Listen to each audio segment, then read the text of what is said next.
नमस्कार, मैं हूं नितिन राजपूत। आप देख रहे हैं न्यूज़ 24 दमोह। चलिए बढ़ते हैं आज की तमाम ताज़ा खबरों की ओर। सामाजिक सद्भावना सम्मेलन में जमकर उमड़ी भीड़। दमोह के कृषि उपज मंडी में आयोजित आज SC, ST, OBC सामाजिक सद्भावना सम्मेलन में भारी भीड़ उमड़ी, जिसको संभालने के लिए आयोजकों और पुलिस प्रशासन को भारी मशक्कत करनी पड़ी। इस सभा का आगाज दोपहर 12 बजे शुरू हुआ और देर शाम तक चलता रहा। इसमें विशेष रूप से पूर्व मुख्य न्यायाधीश B. ईश्वरिया सहित मुख्य न्यायाधीश यादव ब्राह्मणों पर आपत्तिजनक टिप्पणी के बाद चर्चा में आए प्रीतम लोधी, साधना भारती, दादा बहादुर सहित रखपाल सहित संतोष भारती सहित बड़ी संख्या में SC, ST, OBC के लोग एकत्रित हुए। पटियागढ़ से तौलिया डाल ली और मैंने एक कसम खाई है कि OBC, SC और ST के लिए काम करूंगा, उसी के लिए जीऊंगा और उसी के लिए मरूंगा। मैंने ये भी कहा आज आपके माँ की धरती से, सॉरी दमोह की धरती से तो आपका स्टेप लेगा और सही निर्णय लेगा। मैं केंद्र में कहीं पहुंचा, मैं बहुत कानून बनाने जा रहा हूं, कईयों में हुए तो कोई भुगत से निकलती है ना, तो मैंने देखा है लोगों को पेट में लाट देंगे, अपने सामने देखा है दोस्तों। इसीलिए मैंने निर्णय लिया कि धोखे से मैं पहुंच गया संसद में, एक कानून बनाऊंगा, जितने भी नेता हैं टिकट उसी को दिया जाएगा जो बॉर्डर पर 1 महीना नौकरी करके आएगा।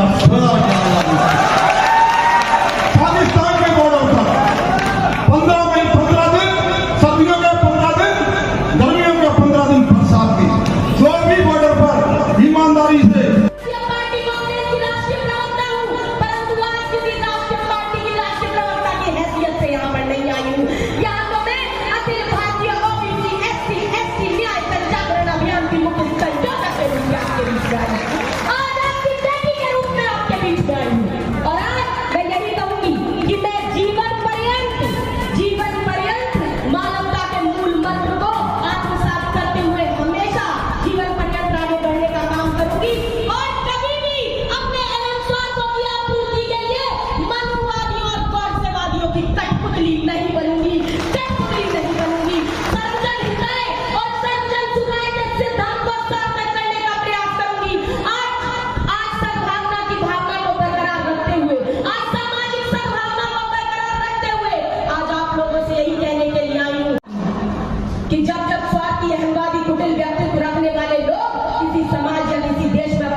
हो जाते हैं, तब तक जनता का संतोष उभरता है, तब तक जनता का संतोष उनके झूठे मुकामों पर नोचता है, उनकी कथनी और करनी की दुबई चाल का पर्दाफाश करता है।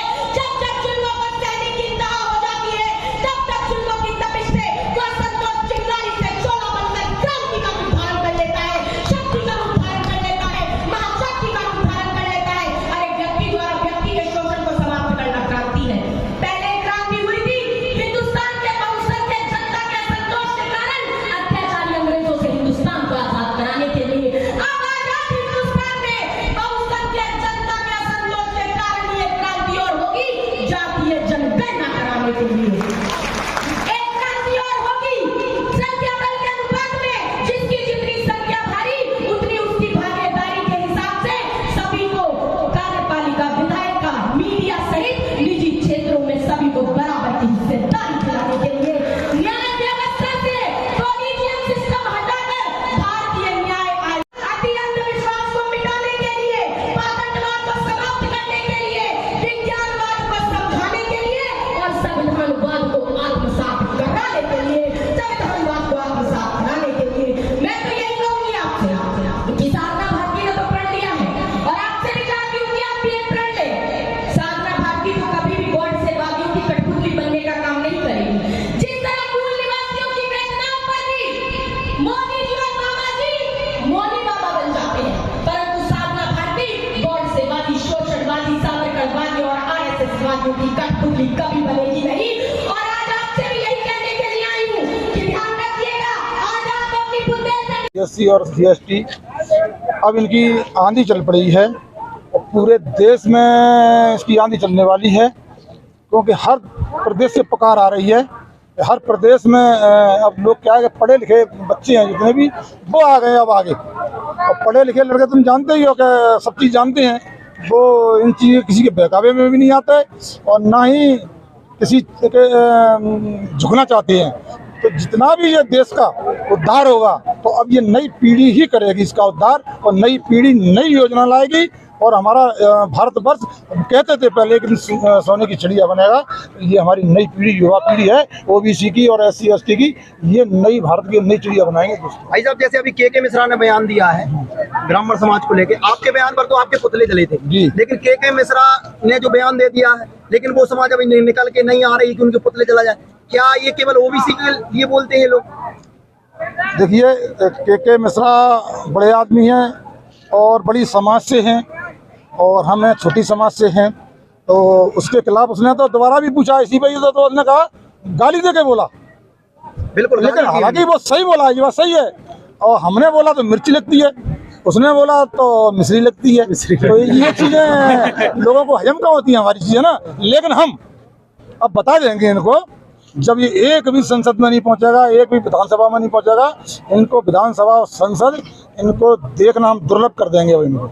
तो आपने एक मंच से जो शब्द बोले थे उनके आपके ऊपर FIR हो गई, वही शब्द किसी और ने बोले थे, बाबा जी ने, उनके ऊपर कुछ नहीं हुआ, इस पर क्या कहेंगे? वही तो कह रहा हूँ, ये देश दो कानून, मैंने उसी के ऊपर तो निर्णय लिया। बाबा साहब के चरणों में क्यों गया मैं? यानी बाबा साहब का जो संविधान बनाया है उसकी ये धज्जियाँ उड़ा रहे हैं ये लोग, तो मैंने कहा इस धज्जियाँ नहीं उड़ने देंगे हम, बाबा साहब के संविधान को हम लागू करेंगे और इनको बाबा साहब के संविधान पे इनको चलवा भी देंगे और चलना सिखा भी देंगे हम इनको। अभी जो आपने एक शब्द बोला था कि मैं धोखे से मंत्री या विधायक बन गया, तो क्या मैं मान सकता हूँ कि अभी भी आपकी राजनीतिक ख्वाहिश है? नहीं, धोखे से कहा था मैंने, अपनी दिखा था बन जाऊंगा मैं धोखे से, जैसे कई क्या होता ना। 2000 मानना ये है कि 2023 में आप विधानसभा या लोकसभा का चुनाव लड़ेंगे आगे, तो किस पार्टी से? कभी कभी धोखे से हो जाता है ना, मैं वो तो कर रहा हूँ। पार्टी किस पार्टी से? तो मतलब मैंने कहा था यार, कहेगी तो निर्दलीय भी लड़ेंगे, उसमें क्या है? देखो ये क्या है, OBC SC और ST का निर्णय होगा ये। और जब कोई कुत्ते भूखते हैं तो मैंने क्या कहा था, इशारे में आपको समझाया था ना मैंने। मैं हाथी के भी आ सकता हूँ। एक सवाल और है, अभी दमोह में ही कुछ दिन पहले एक वीडियो वायरल हुआ था जो बहादुर सिंह दादा के यहाँ घर कोई व्यक्ति पहुंचे थे, उसमें आपको चैलेंज दिया था कि प्रीतम सिंह लोधी को मेरा चैलेंज है। क्या आप इसी